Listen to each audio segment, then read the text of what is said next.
Pemirsa, kita kembali lagi dalam podcast Polri Presisi, tentunya bersama dengan Ines Putri Sarjana dan juga narasumber Ines ada Kepala Operasi Satgas Damai Kartens 2025, Brigadir Jenderal Polisi Dr. Faisal Ramadhani, SOS SIK MH. Jenderal, Ya, kita akan kembali lagi membahas mengenai Operasi Damai Kartens ya, 2025 yang tentunya berfokus pada penegakan hukum mhm, terhadap kelompok kriminal bersenjata dan juga kelompok kriminal politik di Papua. Nah, untuk operasi yang dilakukan ini seperti apa dan apa saja mungkin, Jenderal? ya. Silakan.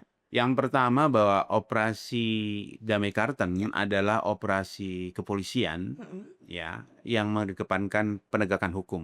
oke, Nah, terhadap 2 sasarannya, mhm, kelompok kriminal bersenjata dan kelompok kriminal politik. yes, Yang tadi saya sampaikan, kalau kelompok kriminal politik itu, sesungguhnya mungkin dalam pemberitaan-pemberitaan sudah sering dilakukan. Jadi mereka menggunakan senjata mhm, untuk melakukan serangan, baik itu terhadap TNI, Polri, masyarakat OAP istilahnya, mhm, orang asli Papua sekalipun maupun orang non Papua. mhm, Dan ini harapannya mereka melakukan itu untuk menunjukkan eh, instabilitas yang ada di Papua. Jadi supaya menunjukkan bahwa terus ada gangguan mhm, seperti itu.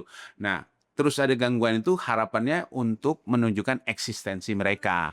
Nah, eksistensi ini juga didukung mhm, oleh kelompok-kelompok yang tadi yang kita disebut ya, cerita, kelompok kriminal politik. iya, Nah, kelompok kriminal politik ini dan juga kelompok kriminal bersenjata itu kita melakukan kegiatan operasi di 11 daerah oke, operasi ya. 11 daerah itu mulai dari daerah Paniai, Intan mhm, Jaya, kemudian Puncak, Puncak Jaya. mhm, Selain itu juga itu di daerah Timika juga itu di daerah Provinsi Papua Tengah. mmm, Nah, di daerah Provinsi Papua iya, itu Papua Pegunungan maksudnya ada di daerah Yalimo, mhm, tapi situasi kondisi Yalimo ini memang eskalasinya dari mulai pertengahan 2024 iya, sampai Januari 2025 itu demikian tinggi. mmm, Tapi alhamdulillah bulan Maret kita bisa melakukan penangkapan iya, terhadap pentolan dari KKB di sana. mhm, Dan ini dari tersangka tersebut setelah kita tangkap, kita dapatkan termasuk senjata dan lain sebagainya. Akhirnya kita rubah nih situasi kondisi. iya, Kita rubah dari Yalimo kita geser ke Jayawijaya atau Kota Wamena yang merupakan bagian dari Provinsi Papua wah, Pegunungan. mhm, Nah, ini terjadi karena beberapa waktu yang lalu residu dari pilkada iya, itu terjadi gangguan, termasuk anggota kita itu ditembak ya, anggota kita ditembak sekarang sedang dalam perawatan di Kramat Jati. iya, Nah, sehingga kita alihkan nih ke mhm, Wamena. iya, Selain itu juga ada di daerah Lanijaya, kemudian daerah Nduga, Pegunungan Bintang, mhm, dan Yahukimo, selain Jayapura. Jadi ada 11 kabupaten yang menjadi mhm, lingkup dari operasi Damai Karten. Tapi untuk kelompok kriminal politik sendiri iya, ada beberapa penonjolan. oke, Jadi yang kelompok kriminal politik itu biasanya terjadi di Jayapura, mhm, kemudian Timika, dan di daerah Paniai itu juga melingkupi 2 kabupaten sebelahnya. iya, Jadi Paniai, Dogiai, Deiyai. Nah, ini adalah basis dari KNPB. mmm, Ya, Komite Nasional Papua Barat itu basisnya di daerah sana dan mhm, mereka benar-benar masuk ke sendi-sendi masyarakat mhm, sehingga di sana gangguan-gangguan yang dilakukan baik itu dari demo, demo-demonya itu adalah demo-demo yang berkaitan dengan kebijakan-kebijakan pemerintah. contohnya? Contoh seperti yang paling up to date saja, Iya, kita kan sekarang ada ketahanan pangan. betul, kemudian ada makan bergizi gratis. Betul. Ini adalah isu yang dibawa oleh mereka dalam demo-demo tersebut. Jadi mungkin se-Indonesia Iya. yang ada resistensi terhadap kegiatan-kegiatan Pemerintah. MBG maupun ketahanan pangan itu Iya. cuma ada di Papua, seperti itu. Tapi Oke. sesungguhnya ini berkelidan dari kelompok-kelompok kriminal politik ini. Jadi ini bukan organik, Iya. ini by design gitu loh. Nah, Kegiatan ini by design digunakan untuk menunjukkan eksistensi mereka dan untuk menunjukkan resistensi terhadap kebijakan-kebijakan pemerintah. Jadi demonya ya lumayan besar, bisa sampai 1.000 sampai 2.000 orang, bahkan terakhir sampai ada 3.000 orang. Tapi ya selama ini kita bisa cukup redam. Jadi dan itu terjadi bukan hanya di tadi saya sampaikan itu, tapi ya terjadi mulai dari Jayapura, Timika, Dogiai, Paniai juga termasuk. oke. Dan ini mereka lakukan kaderisasi seperti tadi saya bilang, Iya. bahkan mahasiswa dan pelajar pun melakukan demo terhadap. Karena kan sasarannya Iya. MBG kan anak sekolah, Sekolah. SMA seperti itu, dan mereka melakukan demo. Oh. Isu yang dibawa dalam hal ini, makan bergizi gratis ini sebetulnya adalah proses untuk meracun masyarakat seperti itu. Jadi isu seperti itu sesungguhnya mereka gunakan Iya. seperti itu ya, dengan keterbatasan akses informasi dan Iya. lain sebagainya, itu dimanfaatkan untuk menunjukkan bahwa mereka itu ada seperti itu. Tapi di ujungnya adalah gerakan Papua Merdeka, kelidan Iya. jadinya. Jadi ini adalah cover sih sebetulnya. Itu. Jadi itu yang pertama Iya. terkait daerah operasi. Kemudian selanjutnya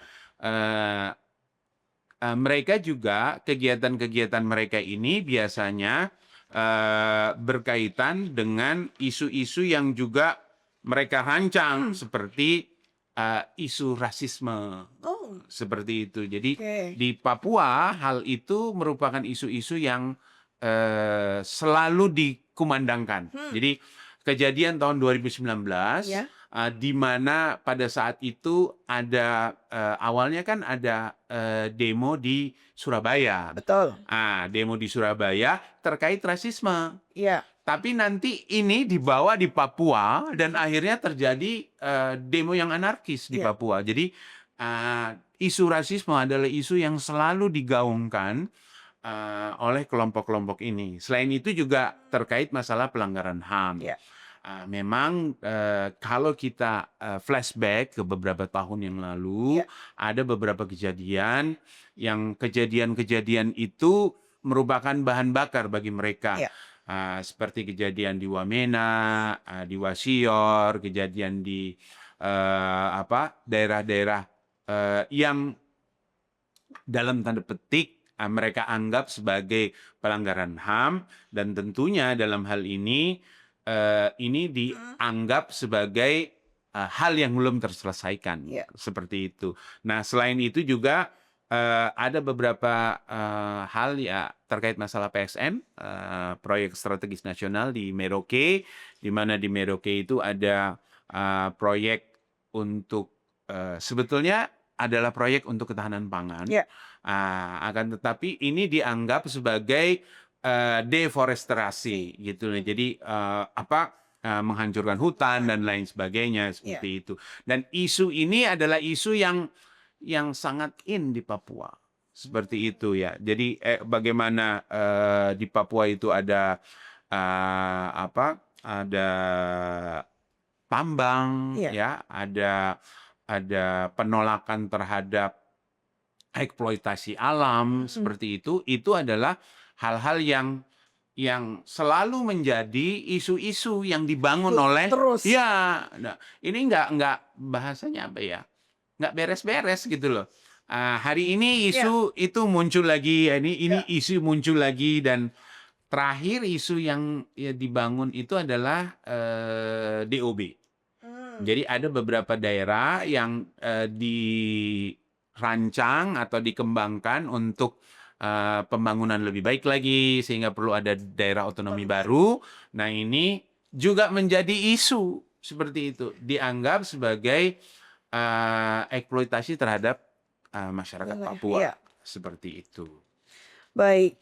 Kemudian Jenderal mungkin untuk pemetaan Ya, dari KKP ya, ya. ini katanya dengan jaringan nasional juga ya Jenderal? Oh iya, jadi memang begini, di kan ada KNPB. Yes. Nah, KNPB ini Komite Nasional Papua Barat.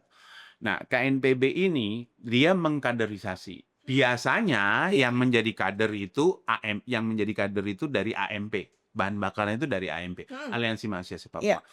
Saya tidak katakan bahwa semua yang Aliansi Mahasiswa Papua itu afiliasi dengan KNPB, Iya. tapi ini biasanya menjadi bahan bakar. Oke. Seperti itu, dan ini tentunya perlu dilakukan kegiatan untuk memotong proses kaderisasi itu. Baik. Nah, inilah kita melakukan kegiatan, dan ini kan kalau AMP ada di hampir seluruh Iya. Indonesia Wilayah. ya. Iya. Siap. Di Jakarta, di Jogja, di Surabaya, Jawa rata. Sulawesi merupakan basis, mulai dari Sulawesi Selatan, kemudian Manado, selain itu juga di daerah termasuk di daerah Sulawesi Tenggara, itu juga merupakan ini, dan lain itu daerah bahkan yang mungkin saya pikir awalnya juga tidak ada, tapi ternyata ada juga gitu loh. Jadi kayak ya kayak Gorontalo itu udah Ada juga. iya gitu. Pada perusahaan kotanya sepi gitu ya. Tapi ya ada juga gitu, itu yang ya. Jadi sebarannya memang sudah demikian cukup masif ya. Selain itu juga mereka ini ke arah di luar negeri, karena seingat saya Iya. itu di tahun 2018-2019 itu lebih dari 5.000 mahasiswa Papua yang mendapat beasiswa di luar negeri, Iya. ya. Dan ini yang menjadi sasaran dari yang tadi saya sampaikan, ULMWP. Oke. Nah, ini yang menjadi sasaran dari ULMWP, karena ULMWP kan salah satu pentolannya adanya di Inggris. Iya, betul. Nah, ini jadi baik itu di Inggris, di Australia, New Zealand, itu adalah beberapa basis-basis dari gerakan-gerakan Papua Merdeka, seperti itu. Oke, jadi memang masif ya yang Ya, dilakukan oleh KKP jadi seperti itu. yang dilakukan oleh ya, saya selalu mengatakan saudara-saudara kita yang masih punya pemikiran terkait masalah Papua Merdeka ini, itu ketimbang kriminal bersenjata, itu sesungguhnya lebih membahayakan ini, karena mereka bukan hanya mempengaruhi kesadaran intelektualnya, membangun kesadaran berorganisasi, tapi juga mempunyai semangat untuk menunjukkan perbedaan. Jadi kalau kita meyakini bahwa azas negara kita, salah satu azas negara kita terkait Bhinneka Tunggal Ika, bahwa kita itu berbeda untuk satu, maka mereka menunjukkan perbedaan untuk pisah, seperti itu. Nah, ya memang secara akademis itu ada istilahnya memori pasionis. Jadi rasa penderitaan yang berbeda itu dikembangkan, disebarluaskan untuk menunjukkan bahwa kita ini berbeda, seperti itu. Tapi kan sebetulnya kita meyakini bahwa perbedaan-perbedaan yang ada sebetulnya itu untuk menunjukkan satu kesatuan, seperti itu. Betul. Baik. Jadi memang gerakan KKP ini yang masif dan ini yang justru lebih membahayakan, dan apalagi didukung dari mungkin katakanlah kelompok-kelompok yang berada di luar itu ya Pak ya? Ya, seperti itu. Dengan menyasar para mahasiswa mungkin bisa dikatakan yang berada di luar negeri. Nah Pak izin, tadi ada beberapa daerah ya Pak ya yang disebutkan juga dari Bapak, seperti informasinya Provinsi Papua Tengah dan Papua Pegunungan dengan fokus pada 9 kabupaten, yaitu Pegunungan Bintang, Yahukimo, Mimika, Intan Jaya, Dogiyai, Puncak Duga, dan juga Jayawijaya, Jayapura, yang kalau menurut Bapak sendiri wilayah mana sih Pak yang dianggap paling rawan? Ini terkait apanya nih? KKB atau KKP-nya? Untuk KKP. Oh, Kalau untuk KKP, pertama memang kota besarnya, Iya. ya, Jayapura Mhm. itu, eee, merupakan kota yang paling besar Iya. di Papua dan ini, masih menjadi epicentrum Oke. dari kegiatan mereka. Hmm. Nah, sementara beberapa daerah lain yang, saya mencoba untuk menelaah kenapa ini terjadi, ya selain karena ketidakhadiran pemerintah dengan baik, Iya. kemudian juga pembangunan juga demikian kurang, itu salah satu daerahnya, daerah Paniai, Dogiai, Deyeng tadi saya Iya. sebutkan itu, sehingga pada saat awal launching terkait masalah MBG, Iya. ketahanan pangan, di daerah itu yang pertama-tama, Menolak. ada resistensi. Oke. Satu lagi kalau daerah pegunungan itu Yahukimo. Oke. Yahukimo itu memang ada, secara secara tradisi mungkin, mahasiswa di sana cukup aktif dalam konteks gerakan Papua Merdeka termasuk kelompok KNPB-nya. Oke. Nah, sehingga, beberapa tokoh-tokohnya pun akhirnya setelah berkembang mereka, bahkan menjadi, anchor bagi kelompok ini. Jadi mereka ada di tempat yang lain, Iya. kemudian, menyebarluaskan seperti Oke. itu. Nah, itu Yahukimo. Nah, dan memang sampai sekarang Iya. pun, dan lebih repotnya daerah Yahukimo ini mereka kelidan dengan kelompok kriminal bersenjatanya. Oh. Kalau daerah-daerah lain itu tidak terlalu. Jadi antara kelompok kriminal bersenjata dan kelompok kriminal politik ini nggak kelidan, nggak Oke. ada link. Yes. Nah, tapi kalau di Iya, Yahukimo mereka link up. Oh. Ini lebih berbahayanya lagi. Jadi mereka lakukan aksi, mereka lakukan demo, dan mereka juga melakukan serangan bersenjata. Itu yang sampai sekarang dari catatan kita Iya. dalam kurang lebih 1 semester terakhir ini, aksi yang terbanyak baik itu, aksi kelompok kriminal politik maupun aksi kelompok kriminal bersenjata itu ada di Yahukimo. Oke, itu yang Seperti memang itu. Ya, daerah itu ya, Pak? tapi alhamdulillah minggu lalu, Iya. kita bisa mengamankan sekurang-kurangnya ada 10 orang, Mhm. yang kita yakini merupakan bagian dari kelompok kriminal bersenjata. Dan kita sedang menggali nih lebih dalam lagi Iya. hubungan mereka dengan kelompok kriminal politiknya. Karena kita meyakini kalau di Yahukimo mereka link up. Yap. Jadi kemarin kita sudah bisa mengamankan kurang lebih 10 orang. Iya. Paling tidak ada 4 sampai 5 orang yang secara penyelidikan Iya. kita yakini mereka memenuhi unsur dalam Oke. konteks melanggar pasal-pasal yang berkaitan dengan kelompok kriminal bersenjata. Sedang kita dalami ini untuk yang kelompok kriminal politiknya. Seperti itu. Baik, nah berarti lanjut nih Pak, terkait dengan upaya penegakan hukumnya Pak, tadi kan sudah disebutkan nih. Ya. Nah, seperti apa Pak? Nah, memang dalam konteks upaya penegakan hukumnya, kita melihat begini. Jadi ini perlu mungkin saya jelaskan bahwa, penegakan hukum di Papua, Iya. khususnya, dalam konteks, KKB maupun KKP, Yes. memang, ada pertanyaan, seringkali ada pertanyaan ke kami, ini proses atau deradikalisasinya bagaimana? Iya. Seperti itu. Tapi yang ingin saya jelaskan sebetulnya modelnya seperti ini, Hmm. bahwa radikalisme yang ada ya dalam konteks kelompok kriminal bersenjata, kalau kita bandingkan katakanlah dengan terorisme itu agak sedikit berbeda. Oke. Berbedanya begini. Kalau di terorisme, katakanlah ada 2 saudara nih. Iya. 2 saudara ini, salah satu anggaplah adiknya, itu bagian dari terorisme. Nah, si kakak, walaupun tinggal satu rumah, ini sangat mungkin untuk tidak mengetahui apa yang dilakukan oleh adiknya. Oke. Jadi dia akan bilang, oh ya adik saya biasa ibadah, dia ke masjid, dia melakukan ritual-ritual, so tidak ada masalah. Itu pengetahuan dari kakaknya. Tapi sesungguhnya dia adalah bagian dari terorisme itu sendiri. Nah, jadi walaupun mereka tinggal satu rumah, bukan berarti mereka satu kesatuan. Bedanya di Papua. Kalau di Papua itu katakanlah nih, mereka nih adik kakak. Iya. Si adik Heeh. ini bagian dari kelompok kriminal bersenjata. Iya. Nah, dia tinggal tidak satu rumah. Oke. Dia katakanlah tinggalnya di hutan gitu. Mhm. Nah, kan daerah pegunungan, Iya. dia tinggal di hutan. Yes. Dia tinggal di hutan.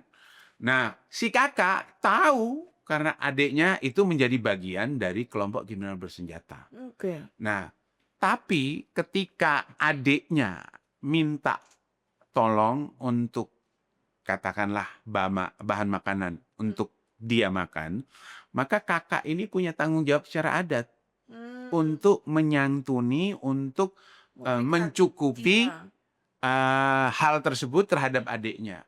Kalau dari undang-undang teroris ini namanya simpatisan. Iya. Ini bisa dihukum. Iya. Nah, ini kan jadi repot. Iya. Dia tidak sepakat, Mhm. tidak setuju, bahkan dia bukan bagian dari tersebut. Tapi dalam kapasitas adat, dia nggak mungkin menjadi kakak kecuali dia menyantuni itu adiknya. Nah, ini kan menjadi permasalahan. Yes. Nah, jadi makanya ketika beberapa tahun yang lalu ditetapkan nih oleh pemerintah pusat bahwa kelompok kriminal bersenjata adalah terorisme, Iya. ini satu Papua jadi protes. Iya. Karena yang tadi saya sampaikan, konteks itu yang tadi saya Iya. sampaikan. Nah, ini kan tentunya berbeda ya, Betul. radikalisme yang ada di Papua Teroris. dengan ya teroris Iya. ini sendiri. Nah, ini nggak bisa kita pandang disamakan. Jadi nggak bisa begitu. Nah, ini yang tentunya perlu difahamkan bahwa ada hal pendekatan yang nggak bisa disamakan Iya. dengan pendekatan yang undang-undang terorisme Iya. seperti itu. Sehingga ketika kita melakukan penegakan hukum, kita akan fokus terhadap tersangka utamanya. Kita akan fokus terhadap pelakunya. Oke. Sementara simpatisan, Iya. sejauh itu kita bisa masih lakukan penggalangan, kita lakukan penggalangan. Oke. Seperti itu. Ini perbedaannya karena pola di Papua ini ada pola hubungan kekerabatan, adat, dan Ada lain juga, sebagainya. Ini yang punya pendekatan yang lebih antropologis seperti itu. Nah, pendekatan antropologis ini sesungguhnya diharapkan kita bisa kembangkan lebih baik lagi. Dan tentunya ini nggak bisa semata-mata hanya dilakukan oleh Polri. Karena katakanlah untuk membangun infrastruktur adat. Membangun infrastruktur adat itu kan amanat Undang-Undang Otsus. Betul. Amanat Undang-Undang Otsus. Nah, tapi amanat Undang-Undang Otsus ini yang melakukan bukan Polri. Iya. Infrastruktur adat itu yang melakukan ada lembaganya, baik itu MRP atau lembaga-lembaga lain yang lebih in charge untuk melakukan hal tersebut. Nah, tapi kalau ini tidak dilakukan, yang ngerepotin kita jadinya. Kan ya Bapak Kapolri juga sampaikan, Polri ini adalah hilir dari berbagai macam masalah nih. Kan seperti itu. Nah, tentunya kita berharap ya sudahlah kita dihilir ya dibantulah hulunya kan Ya. seperti itu. Nah, ini tentunya dengan konteks seperti ini ya akan lebih baik kalau itu juga bisa dijalankan oleh instansi yang lain seperti itu. Siap. Baik Pak, kemudian kalau boleh tahu nih Pak, selama Bapak sebagai Kaops atau mungkin selama operasi Damai Kartens Pak, mungkin ada tantangan yang jenis tantangan tertentu yang mungkin dihadapi di dalam operasi Damai Kartens yang mungkin selama ini telah dilakukan? Ini tantangannya sifatnya apa? Personal, Organisasi aja Pak. kelompok. Organisasi aja deh Pak. Oke. Karena pertama begini, kalau untuk organisasi tantangannya saya berkali-kali sampaikan. Iya. Bahkan ketika saya menghadap dengan beberapa pimpinan Polri, kami sampaikan bahwa operasi Damai Kartens adalah operasi penegakan hukum Oke. yang paling besar nih, dengan ancaman paling tinggi. Baik. Karena setiap tahun itu pasti ada anggota yang gugur. Iya. Setiap tahun. Sampai hari ini kami sudah ada 3 orang anggota yang gugur. Di tahun 2025. Ya. Jadi setiap tahun itu selalu ada anggota yang gugur. Nah, dalam hal ini tentunya harusnya kita lakukan perbaikan-perbaikan. Kenapa ini sampai gugur? Iya. Seperti itu. Jadi salah satunya adalah kekurangan terkait masalah sarana prasarana, kemudian juga terkait masalah pelatihan baik sebelum maupun evaluasi setelah pasca operasi. Sehingga dengan itu harapannya operasi ke depan menjadi lebih baik lagi. Selain itu juga ada beberapa hal secara organisasi yang permasalahannya itu yang tadi saya sampaikan bukan ada di kita. Jadi katakanlah seperti ini, yang tadi saya sampaikan terkait masalah adat saya sudah jelaskan. Tapi yang salah satu yang menjadi lebih krusial itu terkait masalah tadi propaganda secara online. Iya. Propaganda secara online itu mereka seringkali yang dilakukan oleh kelompok kriminal bersenjata maupun kelompok kriminal politik itu ketika katakanlah mereka melakukan penembakan terhadap masyarakat. Itu divideokan, videonya diupload. Nah, ini kan tentunya harapannya untuk apa? Menimbulkan rasa takut. Ya, menimbulkan rasa takut bagi masyarakat yang lain dan menimbulkan eksistensi. Nah, ini kan tentunya pengawasan digital. Ada kementeriannya.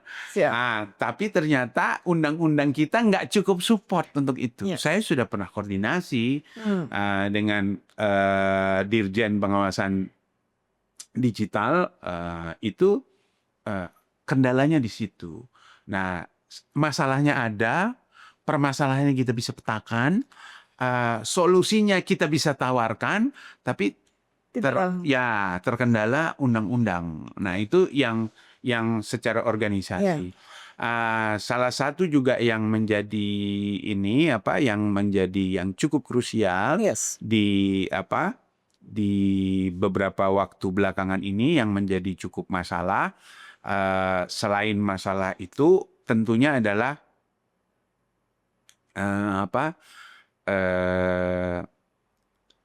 ini kan operasi kepolisian. Jadi di operasi-operasi lain tentu ada katakanlah reward bagi anggota setelah melaksanakan penugasan. Dan ini kan bukan penugasan yang sebentar. Karena operasi Damai Karten itu setiap tahun dilakukan dari mulai 1 Januari sampai 31 Desember. Artinya anggota ini setahun full nih melakukan kegiatan.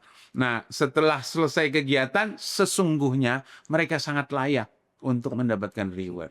Nah, ini yang itu walaupun secara internal, tapi ini ya cukup dalam tanda petik agak-agak mengganggu juga, menjadi pembicaraan lah bagi anggota seperti itu. Baik Pak, terima kasih untuk mungkin ceritanya mengenai tantangan yang dihadapi. Bapak izin, saya pernah membaca Pak, katanya itu kan ada yang menarasikan Pak bahwa Papua ini katanya kami yang justru diserang oleh TNI Polri, padahal kami hanya menggunakan senjata tradisional seperti itu Pak. Dan itu memang pasti bisa dikatakan itu adalah pure berita yang dibuat sama mereka tentunya untuk menggalang simpati dari masyarakat luar. Itu adalah salah satu cara juga yang digunakan oleh KKP itu ya Pak? Iya, jadi bisa dikatakan.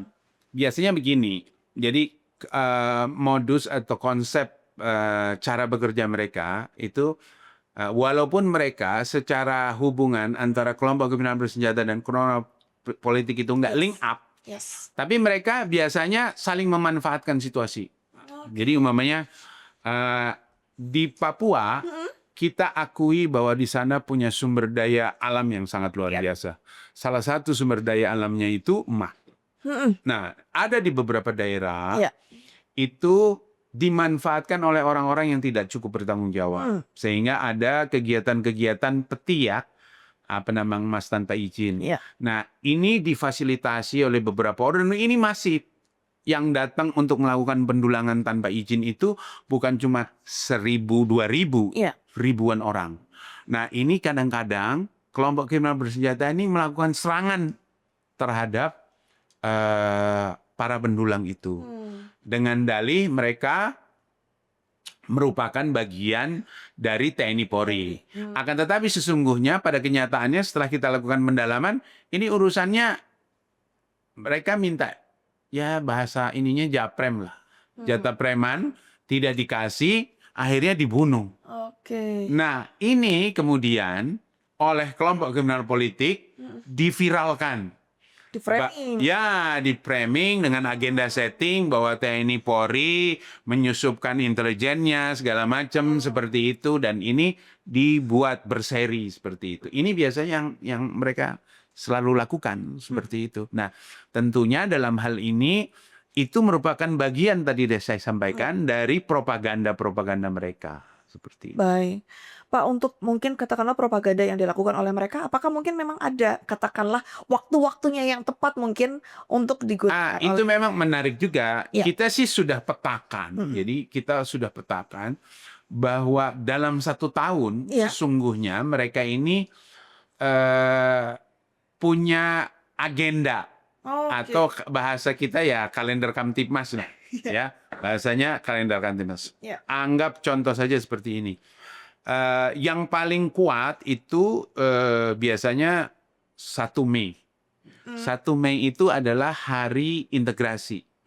Jadi kita secara umum Ya. di Indonesia 1 Mei itu adalah hari bergabungnya Papua ke pangkuan Ibu Pertiwi, ke Negara Kesatuan Republik Indonesia. Karena kan Papua itu berdasarkan Konferensi Meja Bundar itu tidak diserahkan langsung. Betul. Jadi pengakuan kedaulatan Belanda tahun 49 tidak menyerahkan Papua secara langsung. Iya. Tapi Papua dipending dulu nih. Ya.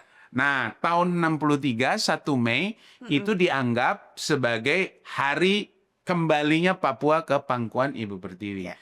Tapi menurut mereka diputar balik, itu hari aneksasi. Oke. Jadi hari di mana Indonesia menjajah Papua. Oke.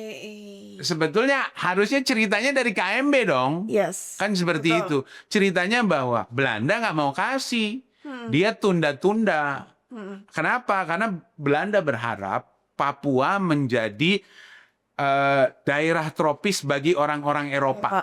Kan seperti itu. Nah, tapi ini dijadikan menjadi 1 Mei adalah hari aneksasi. Kemudian, nah ini 1 Juli. Oke. 1 Juli kan hari Bayangkara. Iya, betul. Kan gitu. Tapi bagi mereka itu hari TPN-OPM.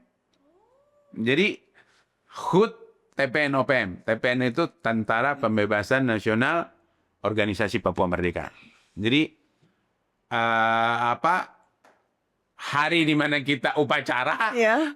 mereka biasanya Aksi. melakukan aksi seperti itu. Baik itu aksi bersenjata, demo dan lain sebagainya. Paling kurang itu mereka naikkan bendera Bintang Kejora.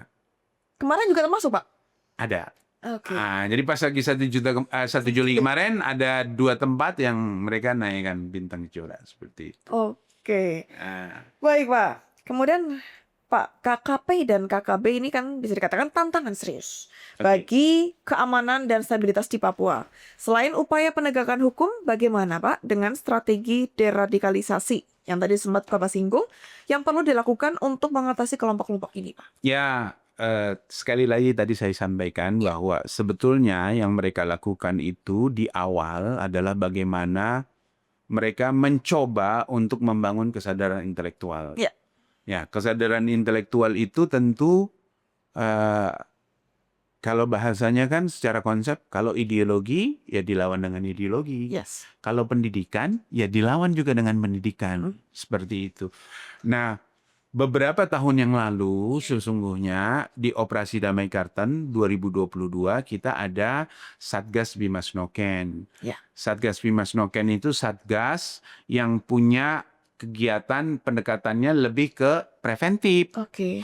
Nah, salah satunya adalah polisi piajar, polisi mengajar. Oke. Apa saja yang diajarkan? Wawasan kebangsaan, pemahaman Papua adalah bagian dari NKRI dan lain sebagainya yang terkait masalah pendidikan. Ya. Nah, selain itu juga sesungguhnya dari kesadaran yang kami tadi sampaikan terkait masalah bagaimana mereka membangun kesadaran intelektual, ini kan sebetulnya adalah menunjukkan bahwa ada kesenjangan terkait dengan pendidikan. Ya, kalau kita ke pegunungan, infrastruktur, pendidikan itu sendiri, guru-guru itu sangat terkurang. Nah, ini juga yang jadi pintu masuk mereka. Jadi aksi-aksi yang mereka lakukan, serangannya itu adalah ke guru, ke tenaga kesehatan, dibunuh, diperkosa, supaya guru-guru yang berasal kebanyakan dari luar Papua ada keengganan untuk kembali, ada tidak ingin tidak nyaman untuk mengajar dan lain sebagainya itu. Nah, harapannya kita mendorong kegiatan ini supaya artinya Polri bisa menyampaikan bahwa memang ini perlu dilakukan, ini perlu dikerjakan karena ini sangat berkait dengan bagaimana memutus mata rantai kaderisasi. Karena kalau ini tidak dilakukan, ya repot. Seperti itu. Yang ada sekarang kita tangkap, kita taruh di lapas, harapannya lapas bisa melakukan deradikalisasi. Tapi yang ada di ini yang lebih penting, kan melakukan deradikalisasi dalam konteks memutus mata rantai kaderisasinya tersebut. Baik, Pak. Saya kemarin sempat membaca juga, Pak. Yang dilakukan oleh Operasi Damai Kartens juga salah satunya mengunjungi mama-mama ya, Pak? Oh ya. Itu mungkin boleh diceritakan, Pak? Ya. Itu sebagai langkah juga toh, Pak? Ya, pasti. Jadi artinya kan begini, terlepas dari bahwa kita kegiatannya adalah kegiatan penegakan hukum, tapi tentunya tidak mungkin kita mengabaikan sisi-sisi humanis, sisi-sisi kemanusiaan. Dan ini yang harus ditunjukkan, karena Polri juga manusia yang juga punya sisi humanis, kan seperti itu. Dan kami yakin masyarakat Papua kalau disentuh sisi humanisnya juga akan menunjukkan gitu loh, sehingga akan terjalin hubungan yang lebih erat lagi seperti itu. Baik, Pak. Terima kasih, Pak. Mungkin Pak ini pertanyaan terakhir dari saya, Pak. Mungkin ada pesan yang ingin disampaikan kepada pemirsa Polri TV. Ya, pada prinsipnya yang ingin saya sampaikan bahwa Papua sesungguhnya adalah bagian dari Negara Kesatuan Republik Indonesia. Untuk itu sudah selayaknya kita memberikan semua effort kita untuk keberadaan Papua itu sendiri. Ya, baik itu kita sebagai anggota Polri punya kewajiban, tapi sesungguhnya Papua itu adalah bagian dari seluruh masyarakat Indonesia.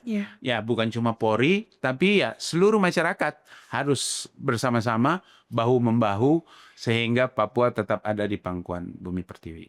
Baik. Terima kasih Bapak untuk kehadirannya dan penjelasannya luar biasa.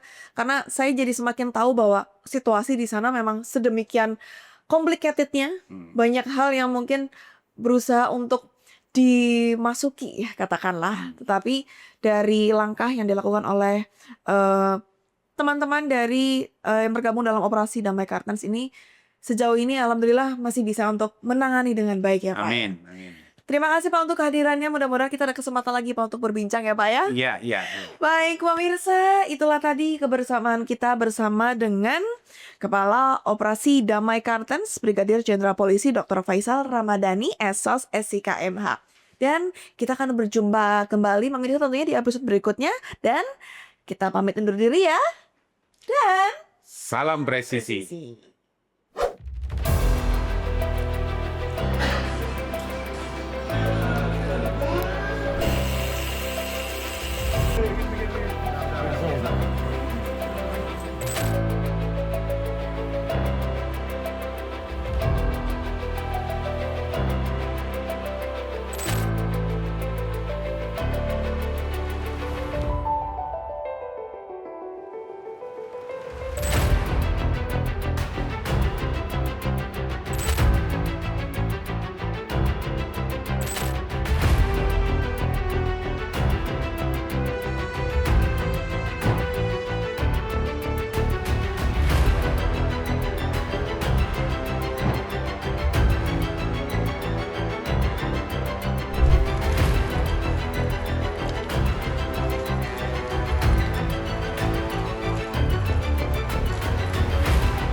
Terus.